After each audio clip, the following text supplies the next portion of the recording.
Hey guys, welcome to my channel. In today's video, I'm going to be harvesting for the first time a few things in the garden, and I just wanted to share that with you today. I'm going to be doing potatoes, some garlic, tomatoes, not sure what else. We'll have a look around, but I always find that harvesting potatoes is one of the funnest things to do because you don't know what you're going to get, how big they're going to be, how many you're going to get. So we're going to do that right away. But first, I'm just going to take you around the garden and show you some other first harvest. So if this is your first time joining me on my channel, my name is Tracy and I am a year-round gardener living on the prairies in Saskatchewan, Canada. On my channel, I like to show how you can grow and garden 12 months of the year, no matter what climate you live in, no matter where you live. So today I'm out in the garden. We're at the end of July. These are my potatoes in my raised garden bed. You can see they are going crazy. They haven't bloomed much. They're not showing signs of dying off, which is usually when I like to start harvesting. But I do have potatoes in grow bags here that I'm going to do one harvest of today. So it is getting super hot. The mosquitoes haven't attacked me yet, but it has been a crazy July for heat and mosquitoes. So it has made gardening not so enjoyable because I'm usually running out here covered in bug spray, watering, weeding as quick as I can, and really haven't been able to, really enjoy my garden because everything seems to be kind of in a rush trying to avoid all the bugs. But I was excited to see I have some ripe tomatoes. So this is one of the first harvests of tomatoes. This is called a 42 days. It's a determinate tomato variety. And as you can see, we got a little bundle here and a couple ripe tomatoes. So this is called 42 days because apparently you should have ripe tomatoes within 42 days. I did count back here because we're at July 24th. I think that would take us to June 12th, a June 12 planting, which isn't quite accurate. I did plant all these tomatoes about the 24th of May. So first harvest took about maybe about 50 days or more to get my first ripe tomatoes. So that's pretty exciting. As you can see, my tomatoes are a jungle. That's one thing about the heat and the humidity. Everything is growing like crazy. Lots of cucumbers coming and blooming. So should be getting a first cucumber soon. We've enjoyed our first carrots. We've been eating a couple each day, just raw, just love eating them out of the garden, as well as the peas. They were a little slow, I thought, this year, but I've been taking peas off the vine here and enjoying them the last week or so. Peppers, had quite a few of them already, and lots of them coming. Got them growing in the grow bag here. Some sweet Italian and some Hungarian hot wax. More potatoes in grow bags. So we'll try the one today, see what we get. Also been harvesting lots of onions. I don't know about anybody else, but they are all flopping over, which usually means it's time to harvest. But I've been kind of putting it off because it just seems like it's still pretty early, but we have been enjoying lots of onions here. So today I'm going to share with you my first garlic harvest of the season. This is my very small garlic patch. I did not have much luck with the garlic that I planted in a low raised garden bed. They just froze. They didn't make it through the winter, which was disappointing, but all the ones that I did in the ground came through really good. And when I was doing the planting, I purposely started with my biggest bulbs and planted them, and then kind of worked my way through my stash of bulbs that I was planting, and the smaller ones are at the end here. And you can already see there's a big difference in size. The ones down there are bigger. The ones here at the end are smaller plants. I cut the scapes off a couple weeks ago. I haven't been watering it this last week. We haven't been getting much rain, so that's kind of what you want to do before you think about harvesting your garlic.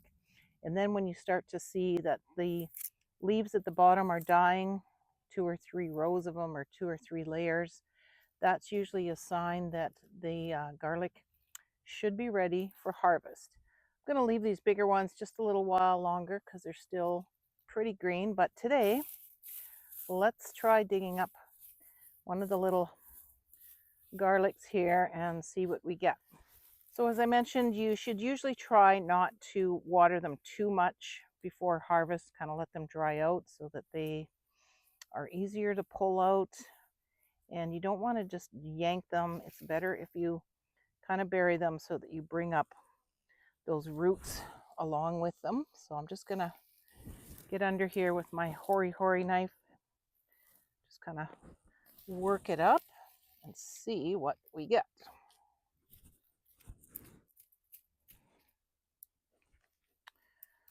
There. So there is the first garlic harvest of the year.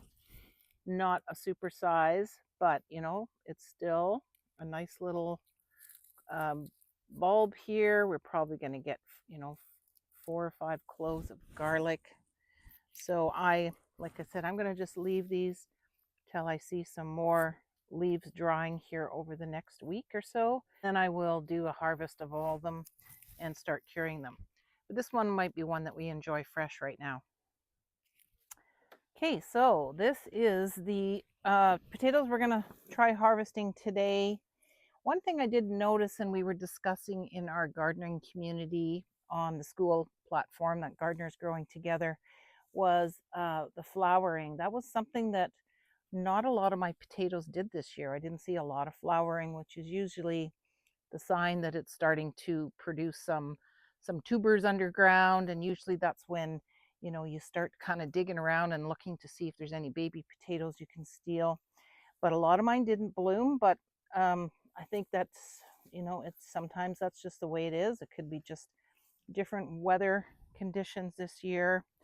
This hasn't really died off like normally I would wait till the plants are really dead before doing a full harvest and just kind of steal. But for today's video, let's just dump this out and see what we can get. I'm really hoping that I'm going to be enjoying some garden potatoes today. The nice thing about the grow bags is they are easy to move around. I've moved this potato bag around a few times, just putting it where I want it to. And then of course harvesting is pretty easy as well.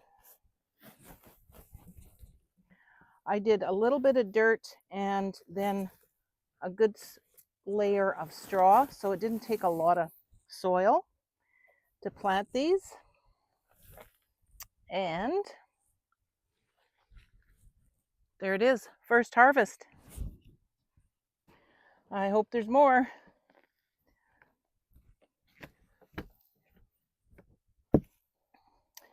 Feels pretty good. So these aren't super big. That's okay. These look to be obviously a red potato. I planted a red and a purple Viking, I think it was called, in the grow bags.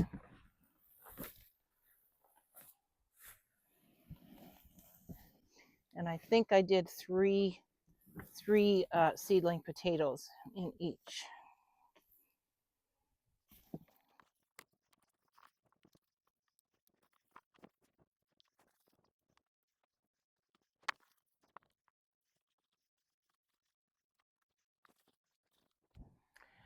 Okay, so here is everything that I got out of that first harvest.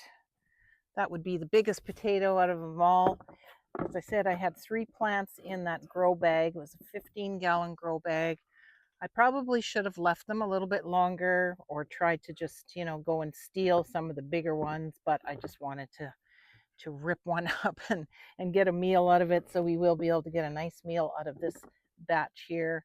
But things to watch for with potatoes is the flowering, and if the plant is starting to look like the tops are dying and turning brown and flopping over, that's usually a sign that the potatoes are ready for harvest. So this is my strawberry patch here, and these are strawberries that I started from seed in the winter time using the seedling snail method. I did some in a winter sowing jug, they came out much smaller and they got a lot of catching up to do. But this is something I just wanted to let you know. Strawberries are something that you can grow indoors hydroponically during the winter, which is what I do during the winter months. I grow indoors using hydroponics, simple hydroponics.